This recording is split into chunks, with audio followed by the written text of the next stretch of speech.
And here we are. Brandon, how you doing today? Good. How are you doing? I am excellent. Well, to explain what we're doing here really quick, everyone, this is Brandon Fowler, probably the best educator in the world, and don't look like that. Um, and the reason why he's bigger in the on the screen is obviously he's the most attractive of the two of us. So anyway, Right. without further ado, we're going to talk about a little legislation tonight, and I'm hoping this is going to be one of many of these sort of streams that we're able to do. Yeah, so what we're talking about tonight, let's go. We're going to read through the text really quick. Actually, first, Brandon, why don't you tell everybody about yourself? What do you do? How to get a hold of you? So I own Roaming Reptiles, and we do educational shows all over California, and we probably do pretty much more shows than anyone as far as the education goes. We're kind of like all over the place with what we do. So yeah, it's Roaming Reptiles. You can find us on Facebook and Instagram and all those fun places. We have a YouTube channel. I suck, but I'm getting there. Okay, excellent. So, um, now we've talked a little bit about this legislation, and we'll go ahead and just read through the text of it really quick here on the USARC website.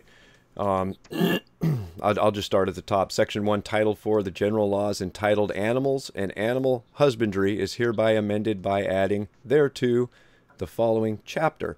Chapter 28, Prohibition of wild or exotic animals in traveling animal acts.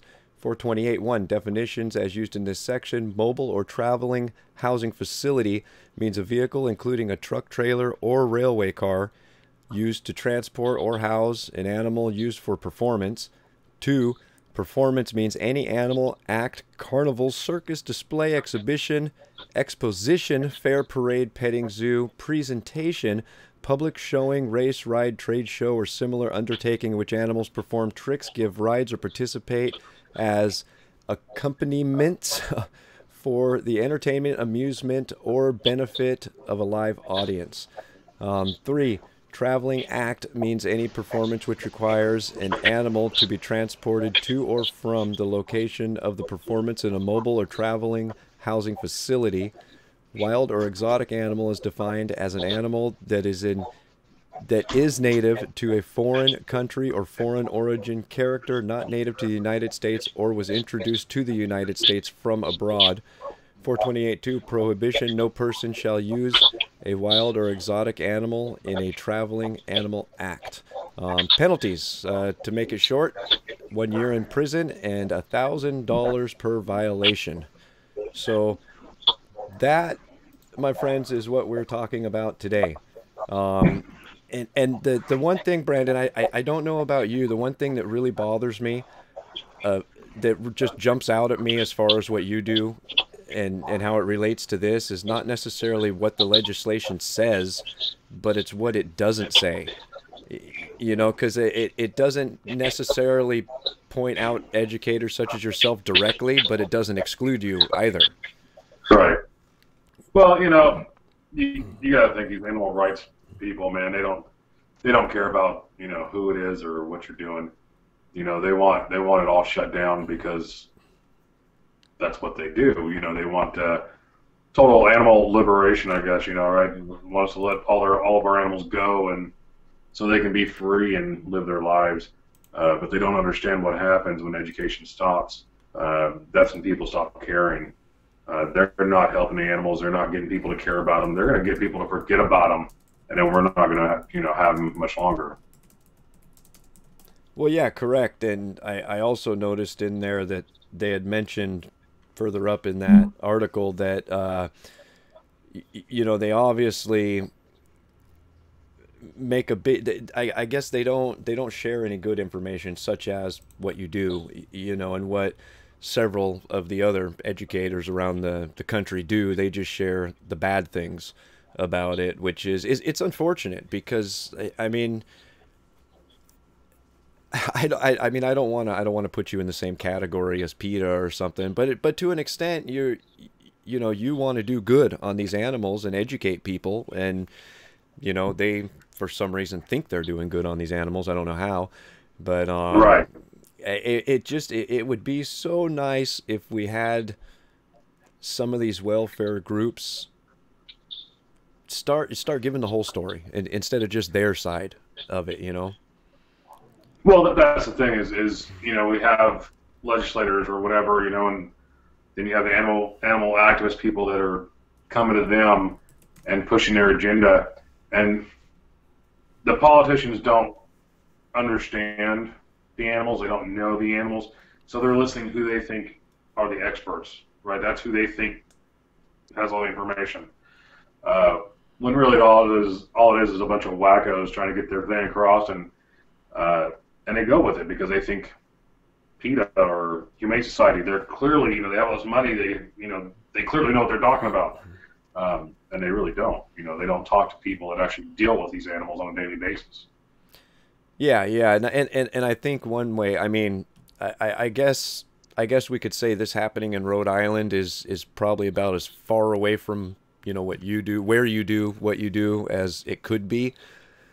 But at the same time, it opens door for other states to follow suit with similar legislation reaching all the way out west here. Well, yeah, it's one of those deals where I posted about this the other day, and it's in my best interest to help as many people as I can who want to do these educational shows. It's in my best interest to help them and give them tips and watch them succeed. Because if they do it the right way, that helps our cause, right? If we have people that just go out and do it and screw up, then that hurts us all.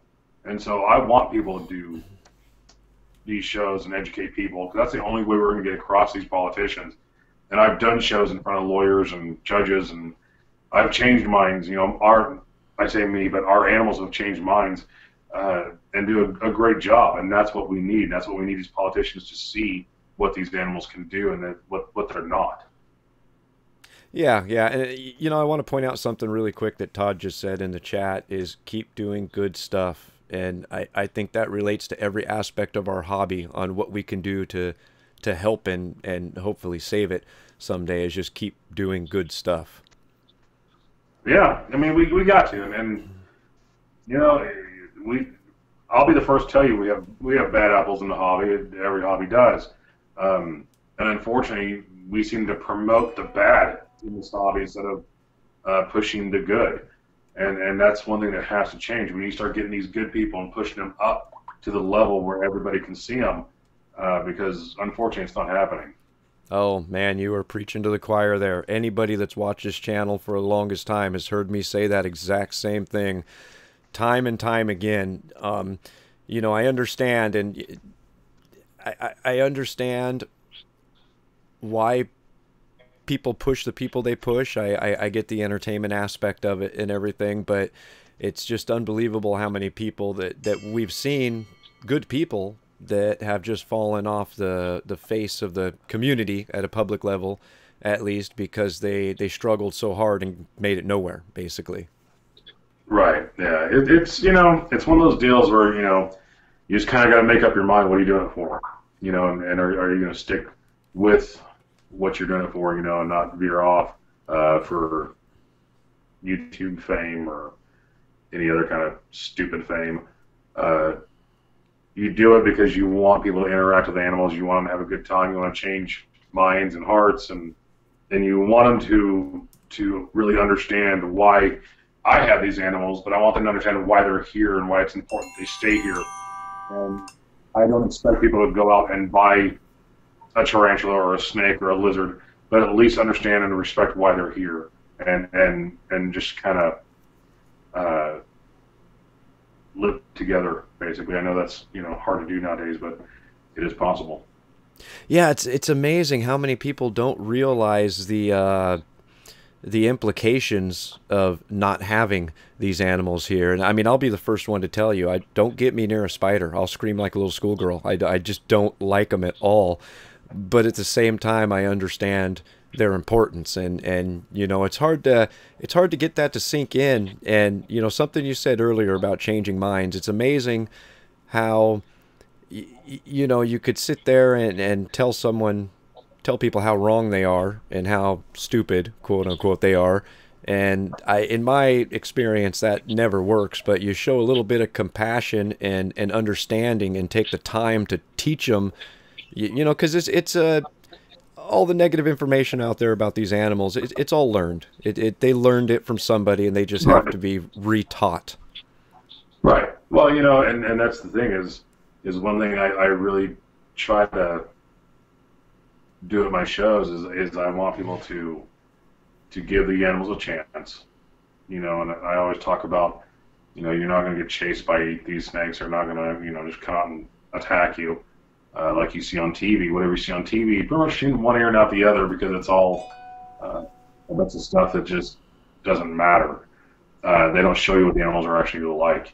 And that's what Humane Society and PETA, that's what they tell the politicians, is basically exactly what they see on TV about how evil these animals are, and so the politicians obviously believe them because they have all the money, they have all the attention, you know, and we don't. And if we had that kind of attention, then we could definitely make some waves. Oh, I agree 100%. Now, what do you think, in your own opinion, people can do? Because, you know, the average person can't just go to a politician's house and knock on the door and talk to them.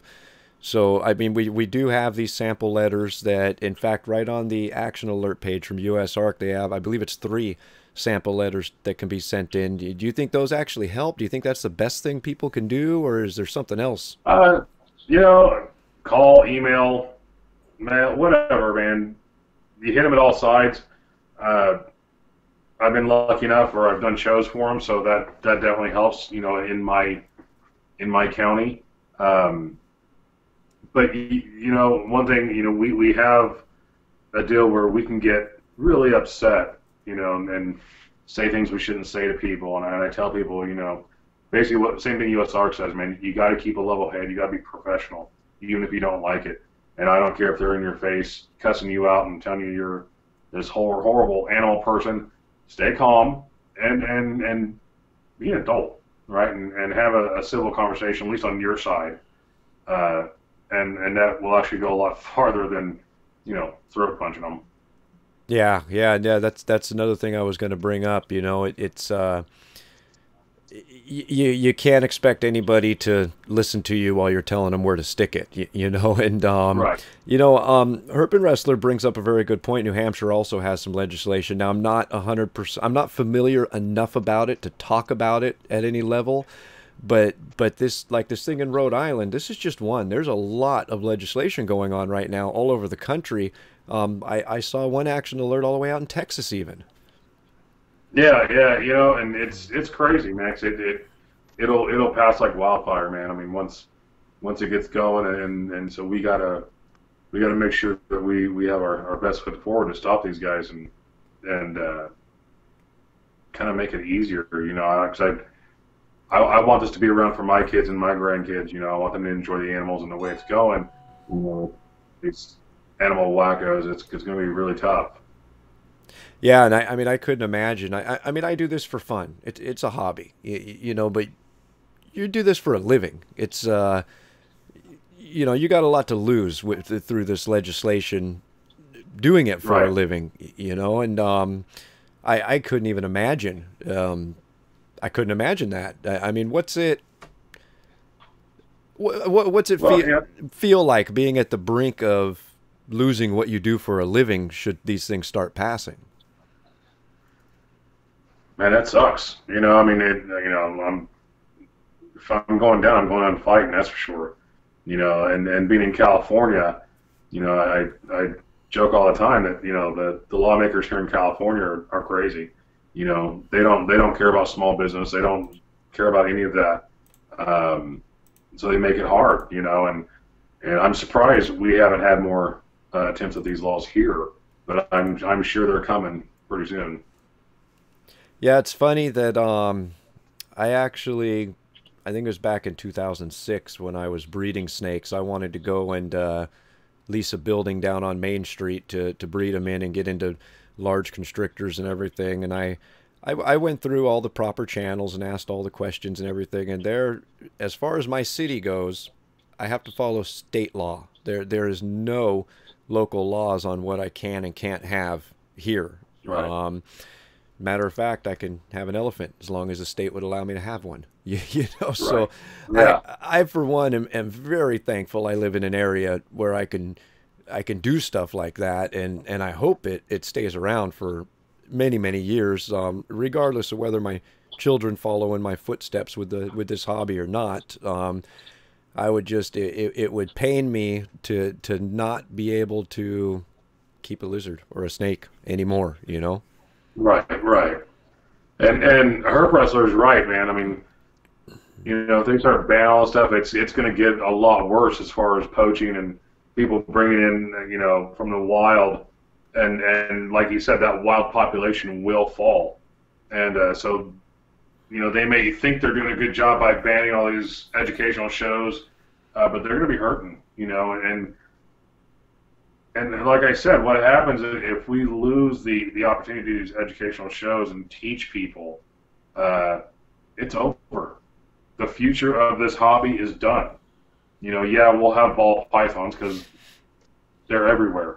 But getting new kids, new blood into this hobby, it's over. Because we go out and we see so many people every month. And that's the future of the hobby. Maybe one or two kids a month, they may get really excited and want to get into a future in reptiles or, something, or just own a snake. That's the future. And as educators, we are out there with the public every day. Not a breeder, not a YouTube star. We're out there. We're doing it. We're meeting people face to face. We're going to their schools, their libraries, their businesses. This is what we do. And so, if you want to fight these legislations and all these proposals, get educators involved, because we're the ones out there doing it, and we have more experience dealing with the public like this and working with people with fears and don't understand these animals. Oh, I couldn't agree with you more. I mean, we can agree on these topics all day long, but you are much better at talking to people than I am. So I would definitely want you speaking for me in that respect. And like Todd says there about policing ourselves, that's I mean, I guess it's kind of a two-sided thing, because I agree with that 100%. We have to. If you see something, I mean, we should almost feel obligated to say something about it if it's not right. Well, here's the thing, and I'm guilty of it. I've done it, but we've gotten to the point now with social media where if we don't agree with somebody, or they do something we don't like, we blast them out in public instead of sending them a message or calling them and explaining something to them. Instead, we go public with it right away. He's evil, and that is wrong. That's stupid. Handle it privately. Try to take care of it, and set up people to talk to him or something. And try to work it out. Yeah, I agree 100%. That, I mean, it's no different talking to people in our own hobby, as we should talk to them just like we talk to the politicians professionally. And like you and I have talked about before, the reason I'm in this hobby is because I got a wild California king snake one day, and I went and asked someone about it, and they took the time to teach me about it, how to care for it, and I mean, I think that is huge for the future, is teaching the people that are just coming into it, teaching them the right way and taking the time, not making fun of them for what they think they know or don't know, or whatever. Right. No, I'm with you, and we have some pretty amazing people, in this hobby, that really should be pushed up to the forefront, and I think guys like Todd Autry and Bill Stewart and those guys should be pushed up, because they're amazing at what they do, and I really enjoy listening to them and talking to them and seeing their stuff. The good guys in this hobby just don't get enough play, and pushing the negative up, man, that hurts us more than anything, and that's what obviously the lawmakers are going to see. That's what the animal rights people are going to push to them. Well, yeah, and I mean, we can't. I mean, if we're so busy fighting each other, then we don't have any energy left to fight the legislation. And you know, I'd like to point out, since you mentioned Todd, really quick, if nobody's been by his channel, I drool over his camera every time he posts something. I don't remember what he's got, but it's a much better camera than what I have. Well, I use my phone, so you know. I spent $1,000 on my camera, and you wouldn't know it. You know, and of course you can get them for $100 nowadays. But yeah, it's I don't know if we like I said, if we spend so much time fighting amongst ourselves, you know, we can. There's definitely power in numbers, definitely. And you look at how big this hobby is. I mean, it doesn't look big from where you're sitting or where I'm sitting, but you look at it as a whole and how many people we have, and you just can't help but be kind of amazed at the power that we could have to turn a lot of this legislation around if we Oh yeah, were we able could. to do And it. you know, part of the problem is, especially I know, one thing I noticed in this hobby is you know, politics is always a hot issue. So I try to stay away from it because it's a losing battle to talk about. But you know, we have people that, you know, if you don't agree with what they agree with, you know, they instantly just, you're done. They cut you off. And, you know, those people are idiots. You know, there's absolutely no reason why we can't all work together on this goal, even though we may not have the same political views or religious views. I don't care who you voted for. I don't care what you believe in. What I care about is saving this hobby. You know, I'll have my views, you have yours, we'll be friends, and everything will be good, and we can work for this common good and pass this stuff, you know, and push it back and fight another day. Oh, amen to that.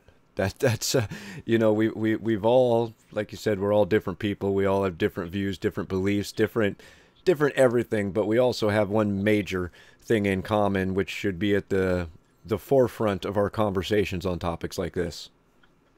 Right. And you know, and Herbie Russer said we definitely outnumber the activists. That is very true. We do. But just like some other section in our society, the activists have the microphones. They get all the publicity. They get that push, and it makes them seem like their numbers are outrageous when they're really not. You know, it's only a few people making this noise, but it's because they get the attention. It makes them seem like there's so much more. Oh yeah, I agree. And you know, we could sit here and scream and scream and scream on YouTube all we want, but the fact of the matter is we don't have the billions of dollars that places like the Humane Society have, and the legislative contacts even that they have. I mean, those Right. people are the type of people that can go and knock on a politician's door where we can't. Right. And you know, I would absolutely love to travel the country and go to all these meetings and talk and let them know exactly why it's important that we have these animals and why it's important that we do what we do. Uh, you want to hurt not only the hobby, but you want to hurt the animals. You know, they're going to do it. And when we hear all these animal rights people talk about conservation, and we lose this hobby, and all those numbers in the wild start going down, we're going to have one group to blame, and that's going to be the animal activists, and that's not going to be very good. Well, correct. And I mean, not only that, but you think about the economic implications of, you know, if you're not out there doing this, making a living, you're also not out buying milk, you know, and Right. that goes for all the, you know, not just educators, but breeders and pet stores. And it's just, I mean, we saw, like when we had a corporate pet store come into town here and we saw all the little mom and pop places just shut down. It was devastating for the local economy. Right. Yeah. I mean, I don't think they really understand what's going to happen. You know, or the implications of these animals, the ones we have in captivity and the ones in the wild, if these laws pass. Exactly, exactly. So, I mean, at this point in time, I'm not sure, at least with the legislation we're talking about here out of Rhode Island, what can be done other than just sending those letters in. There's, like I said, on the U.S. ARC, action alert on their website for this. Their sample letters, and I know they give sample letters for pretty much everything they post. Right. So very important for And everybody. if there's public meetings, go to the public meetings. Oh man, Uh, that's important. You know what? If you put your face right in front of those people and you can talk um, educationally, I guess, is that a word, Brandon? Educationally? yeah. If you could I talk, don't know. if you could talk like the smart folk and be professional, then definitely put your face right in front of them, because that's going to leave a lasting memory on them. Where a letter is just easy to put in the paper shredder. Well, yeah, you know, I tell them, you know, come watch one of my shows. Come see the kids. Come see the adults that are there. See how they react to the animals. See how well the animals do, and talk to the kids after the show about what they learned, or did they overcome a fear, you know, and it changes everything. You know, I can't stress that enough, man. I mean, I have the best job in the world. I get to help people, and I get to help them learn. I get to help them overcome a fear. I get to introduce them to new animals. Man, you can't ask for a better job. Yeah, yeah, and you know it's funny you bring that up. I mentioned earlier about how scared I am of spiders, and several years ago, I went to a friend's house, and I'm pretty sure the video's right on this YouTube channel, and had a tarantula crawl up my arm. Nice. Now it didn't do anything he said it was going to do, so I didn't like that at all.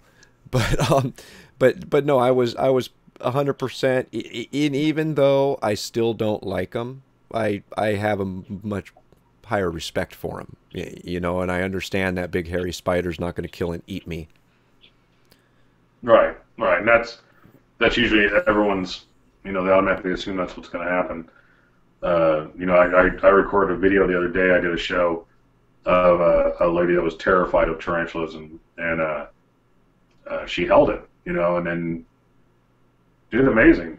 You know, and I did another one today at one of my shows, and so I think a lot of these politicians would be pretty shocked to actually seeing what goes on and understands how these people, you know, react to these animals.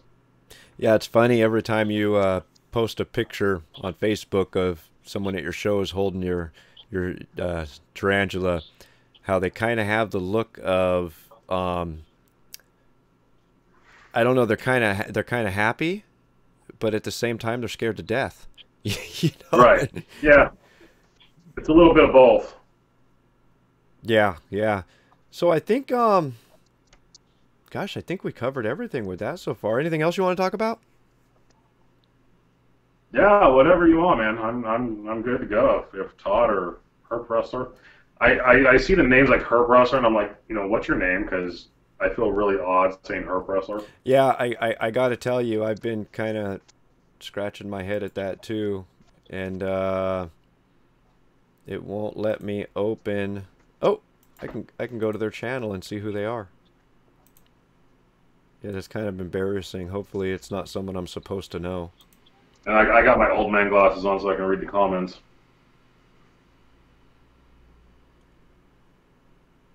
Because I figured out I'm going blind. Well, you know that does. Johnny! His Johnny. name is Johnny. So there we go. Okay, so that narrows it down to about 2.3 million people.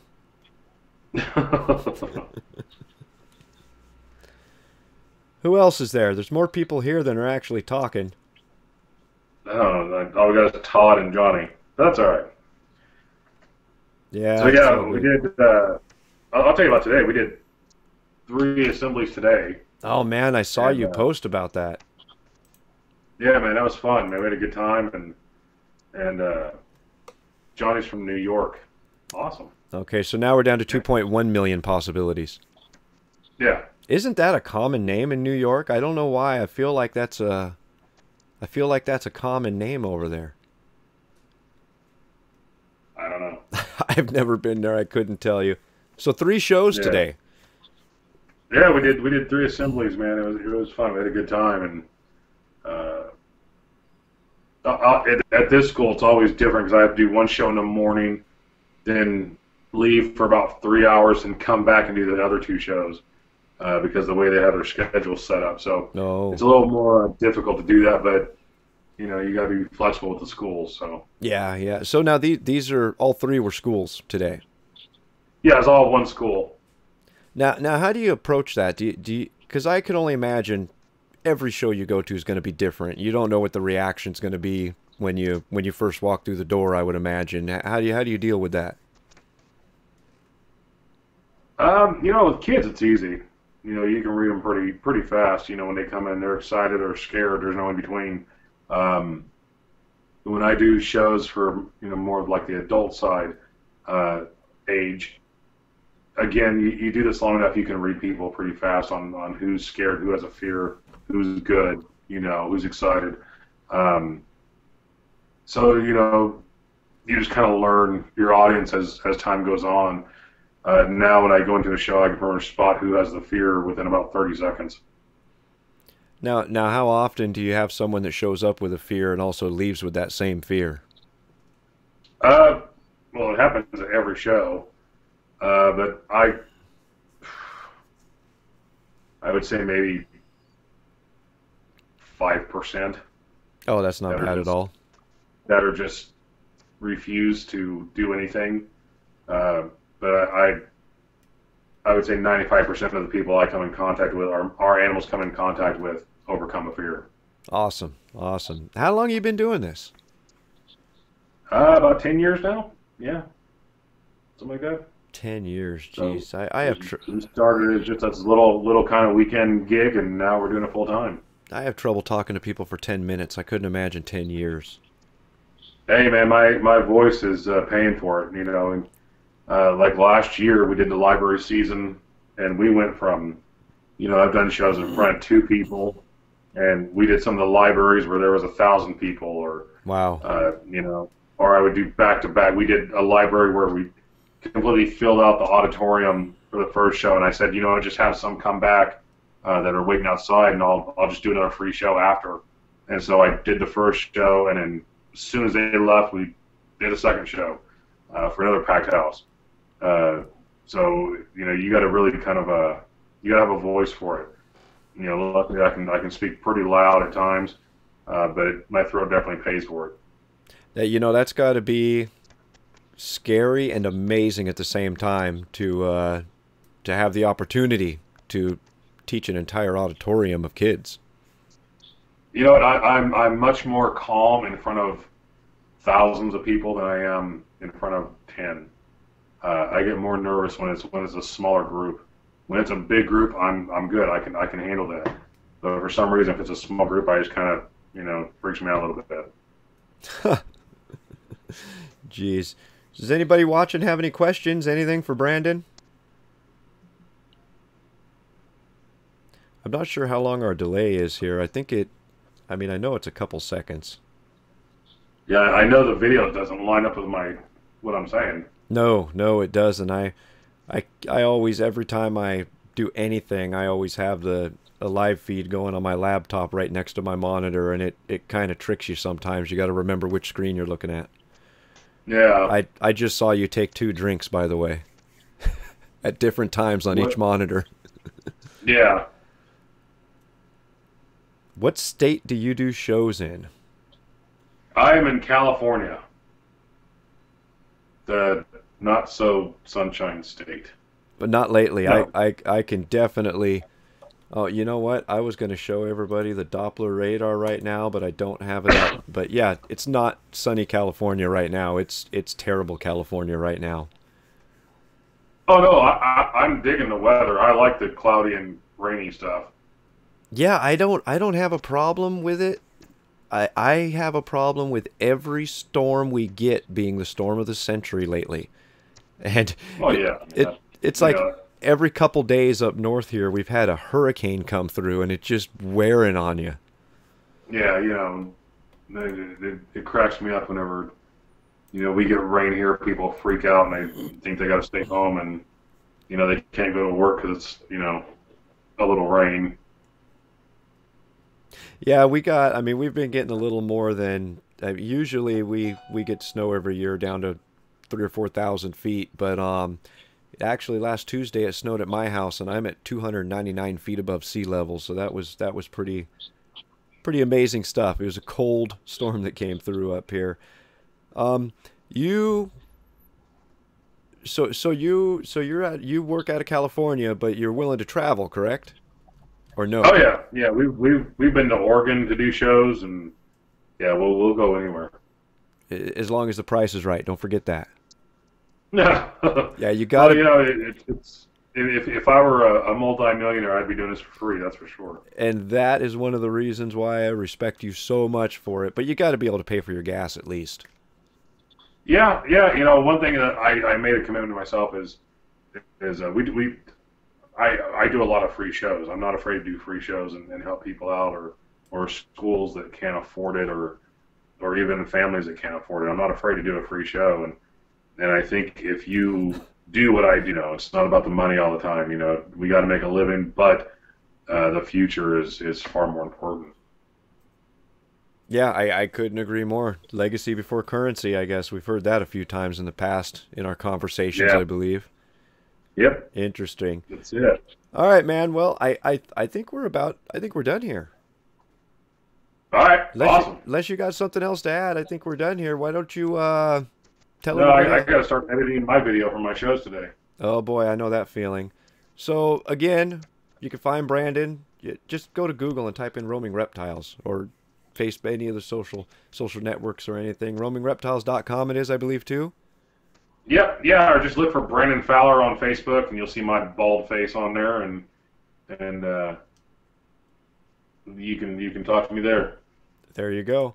Hey guys, I appreciate everybody watching. Brandon, I appreciate you taking part in this. Hopefully, this is something we can do more of and we can improve as time goes. I know this is fairly amateurish, but something we never tried before. So, Hey, you know what? Maybe we could do a little news thing once a month. oh man, you were gonna start some trouble with that statement, and I can't edit that out now.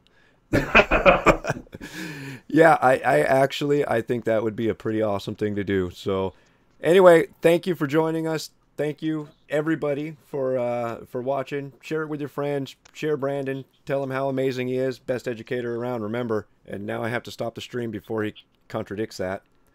So, all right, guys. We'll catch you next time.